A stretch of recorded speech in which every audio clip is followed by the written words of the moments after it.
Masih ingat banget dulu sewaktu aku masih SD sering banget beli jajanan yang satu ini. Selain rasanya yang enak, harganya tentunya juga murah meriah. Kalau tempat aku ini namanya kue sagu, kalau tempat lain mungkin namanya kue ongol-ongol. Nah, untuk cara buatnya juga gampang sekali karena aku juga udah kangen banget nih sama jajanan jadul yang satu ini. Langsung aja kita bikin sama-sama. Pertama kita siapkan dulu gula aren atau gula merah, boleh juga pakai gula kelapa ataupun gula tebu, kemudian disisir dulu supaya nanti gampang larutnya. Untuk gula merahnya ini kita pakai kurang lebih 200 gram, kemudian masukkan ke dalam panci. Jangan lupa tambahkan juga dengan gula pasir atau gula putih, ini kurang lebih 2 sendok makan, atau kalau kita timbang itu kurang lebih 30 gram ya. Jangan lupa juga supaya lebih wangi, di sini aku tambahkan dengan daun pandan. Aku pakai 2 lembar, ukurannya agak besar dan panjang. Jangan lupa dicuci bersih dulu. Kemudian tambahkan air putih sebanyak 450 ml. Nah, ini langsung aja kita masak ya sampai dia gula arennya ini atau gula merahnya ini larut. Jangan lupa diaduk-aduk terus supaya nanti cepat larutnya. Nah, setelah mendidih dan dipastikan gula merahnya ini udah larut, ini kita tunggu sebentar ya sampai daun pandannya ini agak sedikit layu biar nanti wanginya itu keluar. Nah, kemudian matikan kompor dan kita tunggu agak sedikit hangat. Di wadah lain masukkan tepung tapioka atau tepung kanji sebanyak 250 gram. Jangan lupa tambahkan juga garam setengah sampai 1 sendok teh.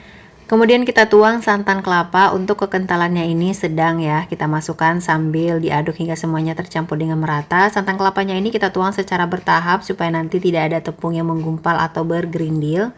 Sebaiknya untuk mengaduk tepungnya jangan pakai sendok, usahakan pakai whisker seperti ini supaya tepungnya ini gampang larut.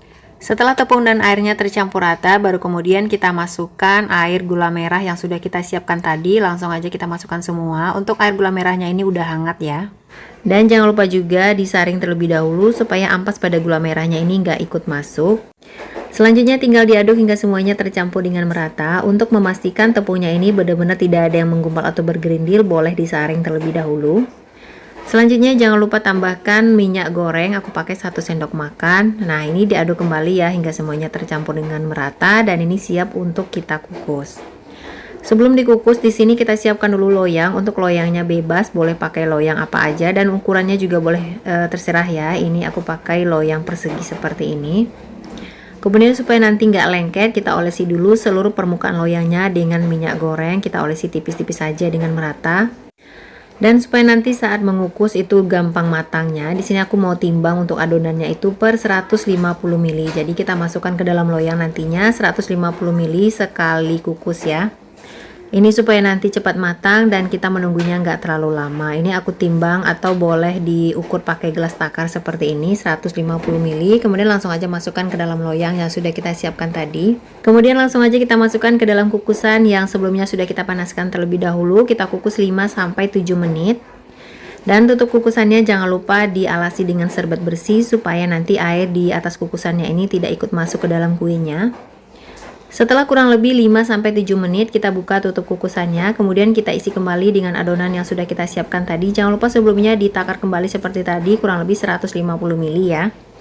Dan kita kukus kembali seperti tadi kurang lebih 5-7 menit. Jadi seperti itu terus sampai berselang-seling sampai adonannya ini semua habis. Dan ini juga udah 7 menit. Ini kita masukkan kembali adonannya kurang lebih 150 ml. Nah, untuk kukusan yang terakhir setelah semua adonannya habis, kita kukus selama 20 menit atau hingga matang. Nah, setelah 20 menit kita matikan kompornya dan kita tunggu sampai benar-benar dingin dulu baru bisa dikeluarkan dari dalam loyang. Nah, ini kuenya sudah benar-benar dingin, jadi kita dinginkan itu di suhu ruang, nggak usah masukkan ke dalam kulkas, cukup di suhu ruang aja. Nah, setelah dingin seperti ini baru kita keluarkan dari dalam loyang. Kalau udah dingin gini dia bakal gampang banget dikeluarkannya karena tadi juga sudah kita olesi loyangnya dengan minyak goreng tipis-tipis.